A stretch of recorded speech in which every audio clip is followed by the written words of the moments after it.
यदि आप भूले नहीं हो तो आपको नीला ड्रम याद होगा, और शायद मुस्कान को भी नहीं भूले होंगे, जिसने प्रेमी के साथ मिलकर अपने पति की नृशंस हत्या की थी।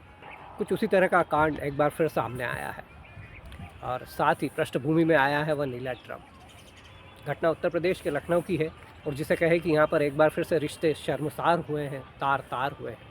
पूरे घटनाक्रम को देखिए, बात कितनी छोटी सी थी। एक पिता जिनका सपना था कि उनका बेटा पढ़ लिख कर एक अच्छा करियर बना ले, वह पढ़ लिख जाए, डॉक्टर बन जाए। उनका प्रेशर सिर्फ इस बात पर था कि जो उनका बेटा है वह नीट की तैयारी करे और डॉक्टर बन जाए। लेकिन बेटे को यह बात नागवार गुजरती थी। बेटा चाहता था कि वह होटल खोले, रिजॉर्ट खोले। बाप बेटे में इस बात को लेकर हमेशा ठनी रहती थी।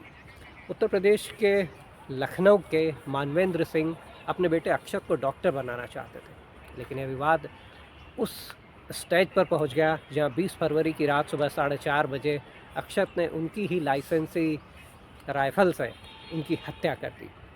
और बात यदि सिर्फ हत्या तक की होती तो एक बात थी, उसके बाद भी अक्षत जिसे कहें कि नृशंसता की सारी हदें पार कर गया।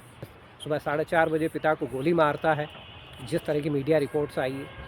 इस दौरान उसकी बहन भी वहाँ मौजूद रहती है, लेकिन वह बहन को डरा धमका कर चुप कर देता है। सुबह होती है, लाश को वह तीसरी फ्लोर से ग्राउंड फ्लोर पर लेकर आता है। इसके बाद वह अपने पिता की लाश को, समझिए आप, मतलब कि क्या कहेंगे, क्या कलयुग की यह पराकाष्ठा है, अपने पिता की लाश के छोटे छोटे टुकड़े करता है आरी की सहायता से, और एक नीले ड्रम में उन्हें भर देता है, और लाश के सिर को काट कर वह 21 किलोमीटर दूर फेंक कर आता है। और इसके बाद आप जिसे कहें कि उसकी हिम्मत की दाद देखिए कि वह फिर थाने पहुंचता है, और थाने पर अपने पिता की गुमशुदगी की रिपोर्ट दर्ज कराता है, और साथ ही ये भी बताता है कि उनका जो फ़ोन है वो बंद आ रहा है। पुलिस शुरू में उसकी कहानी पर विश्वास करती है, लेकिन जब पुलिस सख्ती पर उतरती है तो वह टूट जाता है। हालांकि पहले वो ये कहता है कि पिता ने सुसाइड कर लिया, लेकिन जब पुलिस और सख्त होती है तब पूरा माजरा सामने आता है, और जिसे कहें कि इस तरह की यह घटना निकल कर आती है कि ये जो अक्षत था लड़का, उस पर उसके पिता का दबाव था कि वह नीट की तैयारी करे, वह डॉक्टर बने, और वह चाहता था कि वह रिजॉर्ट और होटल खोले।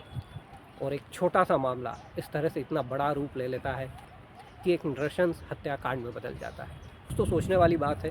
कहने को भले ही कलयुग है, लेकिन कलयुग में जिस तरह से रिश्ते शर्मसार हो रहे हैं, जिस तरह से रिश्ते तार तार हो रहे हैं, और जिस तरह का ये किस तरह की पेरेंटिंग है कि एक बेटा अपने ही बाप की हत्या करता है और इस तरह से आरी से उनके टुकड़े करता है, और उसके बाद खुद ही थाने पहुंचता है और कहता है कि मेरे पिता ने सुसाइड कर लिया।